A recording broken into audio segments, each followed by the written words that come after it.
AMD next gaming king सुन के थोड़ा अजीब लगेगा शायद तो कुछ लोगों को, लेकिन हाँ, अब आखिरकार 14 सालों के बाद AMD वापस से टॉप पे आ चुका है, इंटेल से ऊपर आ चुका है, चाहे फिर वो गेमिंग हो या फिर प्रोडक्टिविटी हो।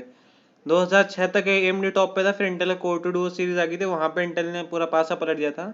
और अब 2006 के बाद में वापस से आखिरकार AMD आ चुका है टॉप पे। सो हेलो गाइस, मेरा नाम है इन्फर्नो, आप देख रहे हैं इन्फोनेटेक और आज की वीडियो शुरू करते हैं। तो यहाँ पे इस वीडियो में बात करने के लिए काफ़ी कुछ है, तो स्टार्ट करते हैं। सबसे पहले थोड़ी सी हार्डवेयर न्यूज़ जो AMD के कीनोट के बाद में बाहर निकल के आई है, और उससे पहले बात करते हैं स्टीम की। तो देखो, जितने PC गेमर्स हैं उनमें से मोस्ट ऑफ द गेमर्स के पास में पीसी जो है उनका, उसके अंदर स्टीम जरूर इंस्टॉल होगा, कि स्टीम में सबसे बड़ी गेम लाइब्रेरी है वर्ल्ड वाइड। तो जो स्टीम है उसमें अब है ना 25% से ज़्यादा जो हार्डवेयर है वो AMD का पहुंच चुका है। मतलब कि जो मान लो अगर 100 लोग कंप्यूटर में स्टीम है ना, तो हमें 25 से ज़्यादा लोगों के कंप्यूटर में AMD के CPU हैं। तो यार देखो, 25 से ज़्यादा कंप्यूटर में तो क्वार्टर ऑफ द मार्केट से ज़्यादा उन्होंने कैप्चर कर लिया है गेमिंग के लिए। प्रोडक्टिविटी में वो पहले से ही है, सर्वर में जब से एपिक सीरीज है तब से उनका नाम बन चुका है लगी। तो यहाँ पे मतलब कहते हैं कि AMD एक तरह से इंटेल के पूरा ऊपर काबू करता जा रहा है। और अब कीनोट के बारे में बात करना शुरू करते हैं। तो सबसे पहले देखो, जो IPC होता है वो इंस्ट्रक्शंस पर क्लॉक, उसमें AMD ने अपने बहुत ज़्यादा सरप्राइज किया, क्योंकि अपन यहाँ पे वो डबल डिजिट एक्सपेक्ट कर रहे थे, तो अपन 15% एक्सपेक्ट कर रहे थे, लेकिन AMD ने वो 19%, तो 4% सुनने में ज़्यादा नहीं लगता है, बट कहीं ना कहीं हो चांसेस है कि 4% को ज़्यादा ट्रांसलेट होकर बाहर आ जाए, कि भाई इंटेल को ये 4% है, ये इंटेल को पीछे हरा रहा हो कई जगह पे। और सबसे बड़ी बात ये है कि जो IPC जो उन्होंने इंक्रीज किया 19%, इसके ना तो उन्होंने पावर इंक्रीज करी है, कि भाई जो CPU मान लो 3900X था, वो अगर 105 वाट का CPU था, तो जो 5900X है वो भी 105 वाट की उसी TDP। ना उसको इनपुट पावर ज़्यादा चाहिए, ना उसकी हीट आउटपुट ज़्यादा। तो देखो, ये काफ़ी मतलब कहते हैं ना इंजीनियरिंग का वंडर है, कि भाई देखो अपनी साइंस और इंजीनियरिंग यहाँ पे पहुँच चुकी है AMD की, कि वो लोग मतलब IPC वगैरह और CPU की परफॉर्मेंस बढ़ा रहे हैं बिना उसकी पावर या उसकी थर्मल आउटपुट को इंक्रीज किए हुए। ये काफ़ी अच्छा है। कि नया चेंजेस मिलने में आए इसमें वो है कि जो CCX है उसमें अब 8 कोर ही हो गए। पहले क्या होते थे, 4 कोर होते थे एक CCX में। और फिर वो जैसे जब 57 मान लो कि 3700X है जो आपका CPU, तो फिर उसमें वो 4 कोर जो थे, जो 4 कोर के CCX थे, फिर उनको चिपकाते थे साथ में इन्फिनिटी फैब्रिक से। अब जो 5700X है 5800X तक, तो ये जो 8 कोर है बस एक सिंगल डाई में होगा, जो कि इंटेल के जो सिंगल डाई स्ट्रक्चर है काफ़ी कुछ उसके जैसा ही होगा, जो कि कहीं ना कहीं जो इंक्रीज करेगा पावर। और साथ में है कि इसमें यूनिफाइड कैश कर दी गई है, जो कि बहुत सही है लो लेटेंसी एप्लीकेशंस के लिए। जैसे कि गेम्स, अब मान लो गेम है, उसके अंदर जो वर्ल्ड थ्रेड है जिसमें आपको जो एनवायरनमेंट है वो चल रहा है ना, तो उसको जितनी ज़्यादा कैश आप एक बार में दे सकते हो, उसके लिए उतना अच्छा, वो उतनी ज़्यादा FPS देगा। मैं इसको एकदम सिंपल में पुट आउट कर रहा हूँ। और यहाँ पे AMD ने 4 प्रोसेसर्स रिलीज़ किए हैं। और जो सबसे पहला प्रोसेसर रिलीज़ किया वो किया इनका 16 कोर का R9 5950X, जो कि स्टार्टिंग है। और यहाँ से मतलब कहते हैं ना कि टॉप से बॉटम की तरफ बता रहा हूँ, तो 16 कोर R9 5950X से लेके 6 कोर के R5 5600X तक। अब ये चारों के चारों जो है ये एक साथ 5 नवंबर को अवेलेबल हो जाएंगे मार्केट में। और इसी के अलावा लेके सबके प्राइसिंग की बात करें, तो जो 16 कोर का 5950X है उसकी $800 प्राइसिंग दी गई है, जो कि ट्रांसलेट होकर होती है 58,500 INR, जिसके अगर एडिशनल टैक्सेस वगैरह लगा के बैठे तो 65, 68 या 70,000 तक मिलेंगे 16 कोर्स। जो 12 कोर है जो है 5900X, वो होती है 549 $550, जो कि 40 की INR है अप्रॉक्स। तो 45 के INR अपन टैक्स इंक्लूड करके समझ सकते हैं। और जो 8 कोर है जो कि 5800X है, वो है $450, जो कि 33 के INR है, जो कि अपन लगे अराउंड 35 से 37 के अपन अप्रॉक्सीमेटली उससे कैसे उम्मीद कर सकते हैं कि इतना तो मिलेगा ये। और जो 6 कोर का है 5600X, वो है $300, जो कि होता है 22 के INR, मतलब 22,000 रुपये। और उसको अपन अराउंड 25 से 26,000 रुपये तक का अपन उसको कर सकते हैं अप्रॉक्स। तो अब यहाँ पे देखो, AMD ने जो पहली बात हुई कि भाई कई सालों बाद, जब 16 सालों बाद AMD जो प्राइसेस है वो इंटेल से ऊपर आए हैं, लेकिन अगर ये परफॉर्मेंस जो AMD ने क्लेम करी हुई वैसे परफॉर्मेंस दे रहे हैं, तो मार्जिन ऑफ एरर देखो +2-4% होता है, ±2-4%। तो ±2-4% की परफॉर्मेंस दे रहे हैं ना, तो कहीं ना कहीं ये प्राइस जस्टिफाइड। देखो 3000 सीरीज इनके अभी भी एग्जिस्ट करती है। 3000 सीरीज बहुत अच्छी सीरीज है, 3000 सीरीज चेंज नहीं हुई है ना। इन्होंने इस बार क्या किया था, नया चिपसेट लॉन्च किया, कि 500 सीरीज का जो चिपसेट था AMD का, उसी पे 5000 सीरीज के CPUs भी लॉन्च हो रहे हैं।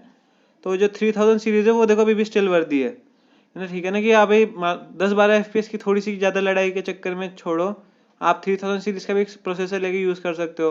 हाँ, ये जो प्रोसेसर है 5000 सीरीज, इसके अंदर टेक्नोलॉजी है, लेटेस्ट जनरेशन है, इसमें कहीं ना कहीं वो ज़्यादा पंच है, कहीं ना कहीं वो ज़्यादा बात है। लेकिन 3000 सीरीज भी एग्जिस्ट कर रही है, तो इसका जो प्राइस है हायर, वो कहीं ना कहीं मतलब जस्टिफाई करता है खुद को। और इसीलिए एक बात और ये उठ के आ रही है कि भाई हो सकती है इस बार इनका प्राइस पहले से ज़्यादा है, तो देयर आर चांसेस कि इंटेल जो AMD जो है वो अपने 3000 सीरीज जो है उसका प्राइस भी चेंज ना करे। अब ये थोड़ा सा कहते हैं ना, ये थोड़ा सा स्पेकुलेटिव इशू बन जाएगा कि कई बार कहते हैं भाई AMD से जब 1000 सीरीज लॉन्च हुई थी तब उसका जो प्राइस था, और 2000 के सीरीज लॉन्च होने पे 1000 का प्राइस उन्होंने डीले कर दिया था, कम कर दिया था। तो यहाँ पे प्राइस कम नहीं हुआ, तो ये कहीं ना कहीं कहते हैं स्पेकुलेशन बनाएगा थोड़ा सा कम हुआ प्राइस वगैरह।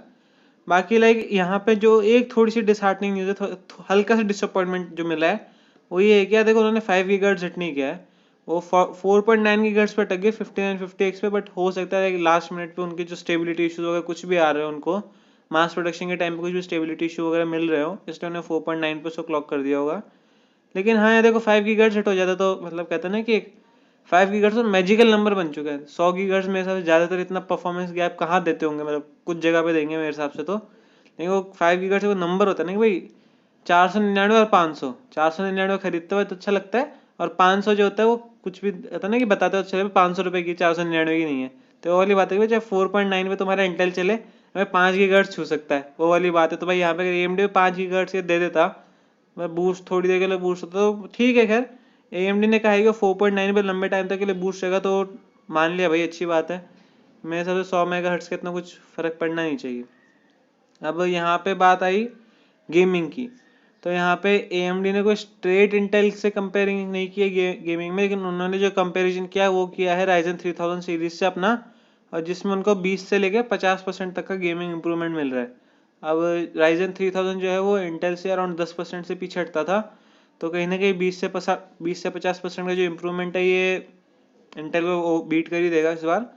और इसके अलावा मतलब पहली बार जब से Ryzen सीरीज स्टार्ट हुई उसके बाद लाइक पहली बार प्रोडक्टिविटी में Ryzen सीरीज हमेशा इंटेल से आगे थी, लेकिन पहली बार सिंगल कोर प्रोडक्टिविटी है, ये भाई एक कोर से जो कुछ भी चल रहा है उसमें भी इंटेल आ गया है, जहाँ पे जो Ryzen 9 5950X है उसने इंटेल के 10900K को बीट कर दिया कैड के अंदर पहली बार। और लेकिन यहाँ पे दोनों कहते हैं ना कि थोड़ा सा कैच पॉइंट है, वो ये कैच पॉइंट ये है कि भाई इंटेल के पास में 5950X का कोई भी इक्विवेलेंट नहीं है कंज्यूमर साइड में। तो सर्वर में 16 कोर के सीपीयूज है उनके पास, जो कंज्यूमर साइड जो है मेन स्ट्रीम सीपीयू जो आते हैं, जो कि इंटेल की आई सीरीज आती है, उसके अंदर इनके पास में 5950X के लिए कोई भी अल्टरनेटिव नहीं है। कि जो 12 कोर का 5900X है उसके साथ में इंटेल का 10900K जो कि 10 कोर का है, वो कहीं ना कहीं मतलब कहते हैं कंपेरेबल कंपटीशन फिर भी दे सकता है। बट 5950X देखो 6 कोर का जो लेवरेज होता है वो बहुत होता है। तो यहाँ पे ये भी देखने का रहेगा जो 5900X है वो कैसे करता है परफॉर्म, और उसकी जो परफॉर्मेंस है वो थोड़ी ज़्यादा देखने लायक रहेगी। यहाँ पे कहते हैं वो एक थोड़ा रियल वर्ल्ड कंपेरिजन सिनेरियो थोड़ा ज़्यादा अच्छे से बनता है। और इसके अलावा देखो यार इंटेल को अब यहाँ से इंटेल को बहुत तगड़ा प्लान चाहिए, क्योंकि जो कुछ भी था देखो इनके पास में जो कुछ भी था अपने लिए वो उन्होंने जो अपनी 10th जनरेशन थी वहाँ तक इन्होंने कर दिया है। इन्होंने डाई की हाइट घटा दी, इन्होंने IHS को मोटा कर दिया, इन्होंने मतलब सब कुछ कर लिया से जो कुछ भी हो रहा था। लेकिन अब आगे जब AMD जब इतना कर रहा है तो इंटेल को कुछ ज़्यादा कुछ आगे बढ़ के निकलना पड़ेगा, ताकि भाई वो कुछ ऐसा कंपेरेबल CPU तो दे जिसको भाई लोग खरीद सकें। अब इसमें दिक्कत ये भी निकल के आ रही है भाई जो 11th जनरेशन है ना, उसके भी जो अगले साल आएगी रॉकेट लेक, उसके भी रूमर्स आ रही है वो 14 नैनोमीटर पे बेस्ड है। अब देखो कब तक 14 नैनोमीटर चलाओगे यार, और वो भी जब हीटिंग TDP साथ में इंक्रीज हो रही है। सबसे बड़ी दिक्कत ये है जनरेशन के साथ में पावर और TDP दोनों इंक्रीज हो रही है। अगर AMD तरफ 14 नैनोमीटर चला पाओ जिसमें तुम परफॉर्मेंस इंक्रीज कर रहे हो, लेकिन ना तुम पावर कर रहे हो ना ही तुम TDP इंक्रीज कर रहे हो, तो फिर भी ठीक है। लेकिन यहाँ पे दोनों चीज़ें इंक्रीज हो रही है, और इसी के साथ में जो है कि वो जो आएगी जो रॉकेट लेक वो टाइगर लेक के ऊपर बेस्ड होगी, जिसका मतलब है कि इस बार जो डाई साइज आएगा और भी ज़्यादा बिगर आएगा, इसमें ज़्यादा पावर और ज़्यादा हीट। जो 10 के वो पहले से ही कहते हैं ना कि रूम हीटर नाम देते हैं उसको, कोड कई बार लोग कहते हैं कि रूम हीटर के बराबर है।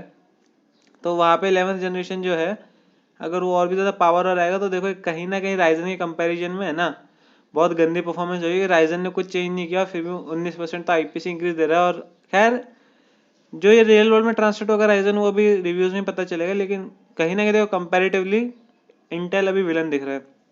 इसी के अलावा AMD ने ये भी कंफर्म किया कि जो AMD जो ओवरक्लॉकिंग जो होगी उसके लिए भी मेमोरी जो है, जो आपकी रैम है उसकी स्पीड ज़्यादा बेस्ड होएगी। लेकिन यहाँ पे AMD ने एक कोट किया और वो था कि it will be a breeze to set a variety of world records of your choice. मतलब ये देखो बहुत बड़ा दावा है किसी भी कंपनी के लिए करना है कि it will be a breeze to set a variety of world records of your choice. मतलब कि यहाँ पर दुनिया का मतलब जो भी तुम आप लोग वर्ल्ड रिकॉर्ड सेट करना चाहो वो काफ़ी आसान रहेगा आप लोगों के लिए। और इसका मतलब कि AMD की जो ओवरक्लॉकिंग है इस बार शायद कुछ ज़्यादा ही अच्छी हो सकती है। और ये लिटरली ट्रांसलेट होकर होता है कि भाई जो भी आदमी भी इंटेल का एम्प्लॉय बैच पहनता है कि हमें मैं इंटेल के यहाँ पे काम करता हूँ, मैं इंटेल के लिए काम करता हूँ, उसके लिए देखो कहीं ना कहीं वो कहते हैं चिंता का माहौल है यार। जस्ट इमेजिन भाई किंग पिन है जो डिबावर वगैरह हैं वो जो अपनी L2 ओवरक्लॉकिंग वगैरह करते तो वो इंटेल के 1000K की जगह पे राइजन का R9 5950X लेके बैठे हैं। खैर एज यूजुअल इट्स 2020 बेबी, कुछ भी हो सकता है। और इसी के साथ मेरा ये तो था CPU का जो बेसिक राउंडअप आया था इस कीनोट का। और इसके अलावा अगर यहाँ पे अपन बात करें तो वो है स्नीक पीक जो दिया था उन्होंने अपने अपने जो 6000 सीरीज के रेडियन GPUs हैं उनके बारे में भी दिया था, जहाँ पे जो रेडियन 6900X है उसकी जो परफॉर्मेंस है 4K की वो कहीं ना कहीं RTX 3080 से कंपेरेबल है।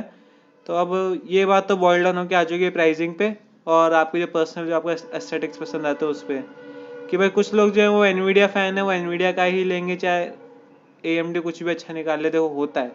कई लोग होते हैं जो बहुत ही पोलराइजिंग फैन बेस होता है।